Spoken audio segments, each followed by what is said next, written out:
Kajian BNPT menelisik, memberikan ciri penceramah radikal ini sudah sangat tepat. Tapi Anwar Abbas dikaitkan dengan minyak goreng. Nah, ini yang kurang tepat ini yang sengklek. Nggak ada hubungannya BNPT dengan minyak goreng. Kok Anwar Abbas ngeritik BNPT dengan kemudian dalihnya minyak goreng? Ini punya otak gak sih Anwar Abbas? Aneh saya. Korelasinya BNPT dengan minyak goreng itu nggak ada. Korelasi BNPT dengan orang yang berpotensi punya pemahaman radikal dan BNPT menyegahnya itu jelas ada.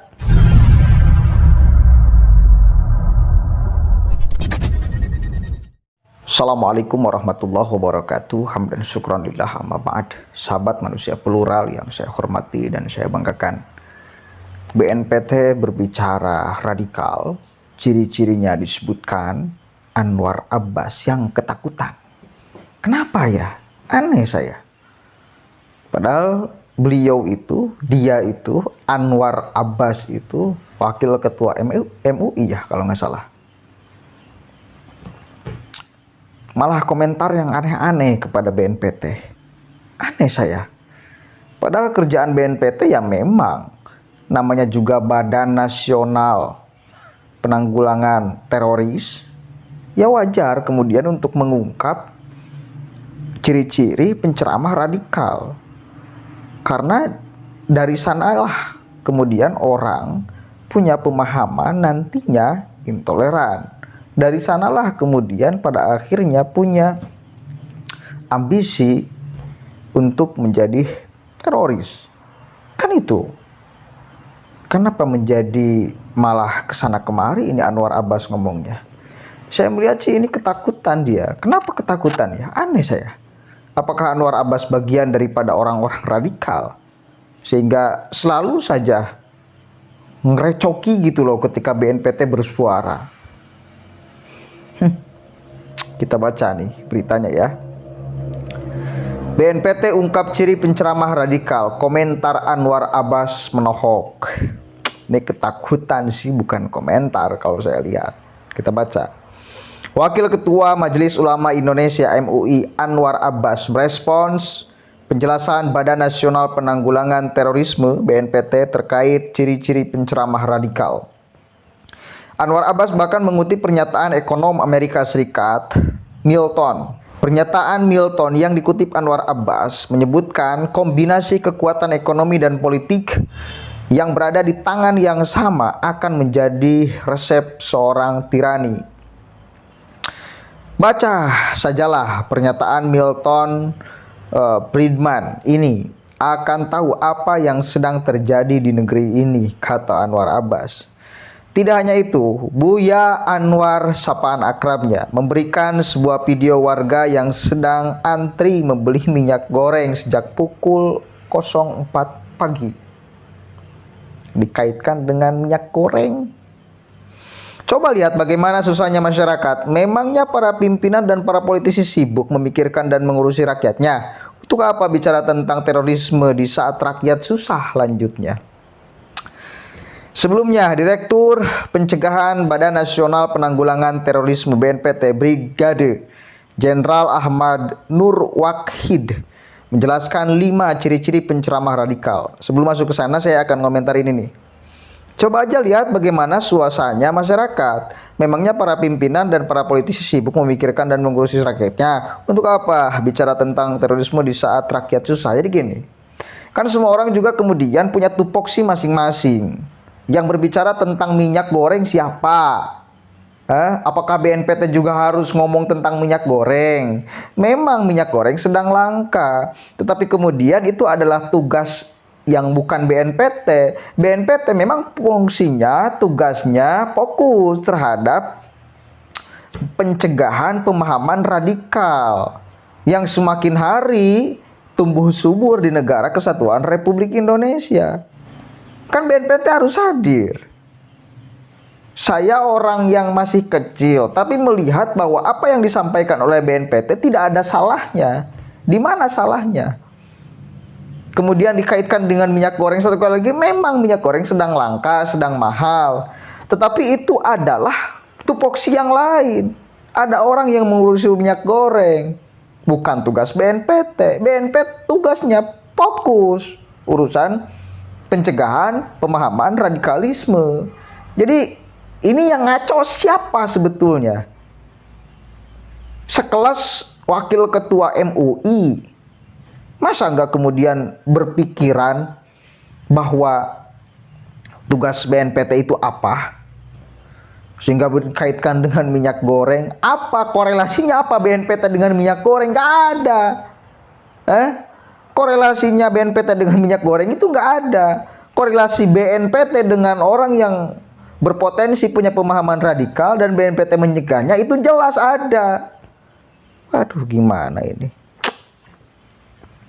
Oke. Pertama, ini ciri-ciri penceramah radikal ya. Pertama, mengajarkan ajaran yang anti Pancasila dan ideologi khilafah transnasional. Coba, apa salahnya? Di mana letak kesalahannya? Nggak ada, memang. Ya, yang mengajarkan anti Pancasila dan pro ideologi khilafah transnasional itu harus dicegah, harus disingkirkan, harus dimusnahkan.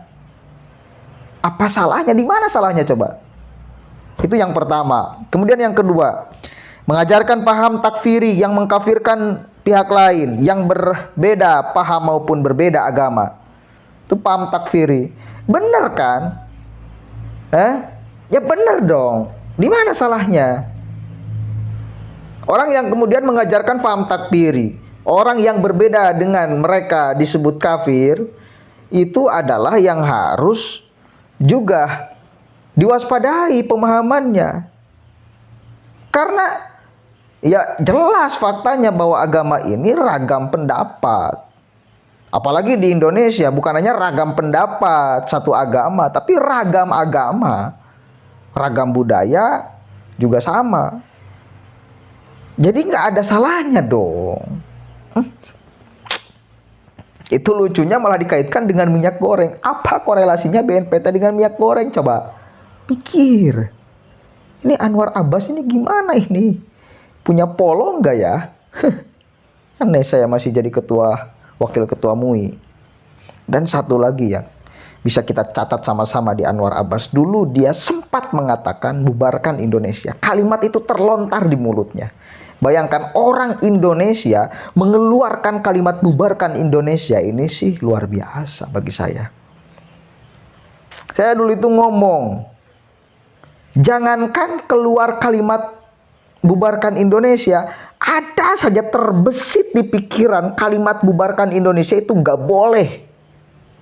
Gak boleh hadir di benak kita, di kepala kita, di otak kita kalimat bubarkan Indonesia.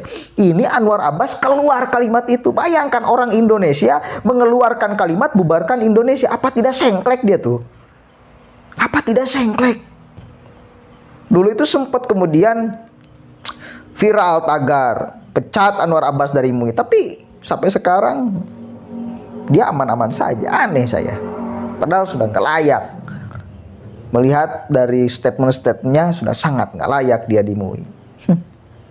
Ketiga, menanamkan sikap anti pemimpin atau pemerintah yang sah dengan sikap membenci dan membangun ketidakpercayaan, distrust masyarakat terhadap pemerintah maupun negara melalui propaganda fitnah, adu domba, hate speech, dan sebaran hoax. Keempat, memiliki sikap eksklusif terhadap lingkungan maupun perubahan serta intoleransi terhadap perbedaan maupun keragaman, pluralitas. Kelima, biasanya memiliki pandangan anti budaya maupun anti kearifan lokal keagamaan. Udah sangat bagus ini. Kajian BNPT, satu kali lagi, kajian BNPT menelisik, memberikan ciri penceramah radikal ini sudah sangat tepat. Tapi Anwar Abbas dikaitkan dengan minyak goreng. Nah ini yang kurang tepat ini yang sengklek. Gak ada hubungannya BNPT dengan minyak goreng. Kok Anwar Abbas ngeritik BNPT dengan kemudian dalihnya minyak goreng? Ini punya otak gak sih Anwar Abbas? Aneh saya. Bapak Anwar Abbas, beliau sudah tua ya, mohon maaf. Kalau misal Anwar Abbas kritik BNPT dihubungkan, dikaitkan dengan minyak goreng, maka saya mengkritik Anwar Abbas dengan ketidaknyambungannya mengkritik BNPT dikaitkan dengan minyak goreng. Gak nyambung sama sekali. Gak nyambung. Coba aja nilai oleh kalian semuanya. Siapa yang sebetulnya sengklek di sini? Saya atau Buya Anwar Abbas? Saya sih melihat bahwa BNPT tidak ada salahnya mengeluarkan ciri-ciri penceramah radikal karena itu topoksinya. Kalau BNPT justru mengeluarkan atau mengkritik atau berbicara tentang minyak goreng, baru itu tidak nyambung. Kok Anwar Abbas kritik BNPT dengan minyak goreng? Ini gak nyambung sekali namanya. Gak habis pikir saya. Oke. Kelucuan di negara ini makin menjadi-jadi setiap harinya. Mari kita tertawakan sama-sama lah. Pusing. Allahumma fiqil aqwam. Assalamualaikum warahmatullahi wabarakatuh.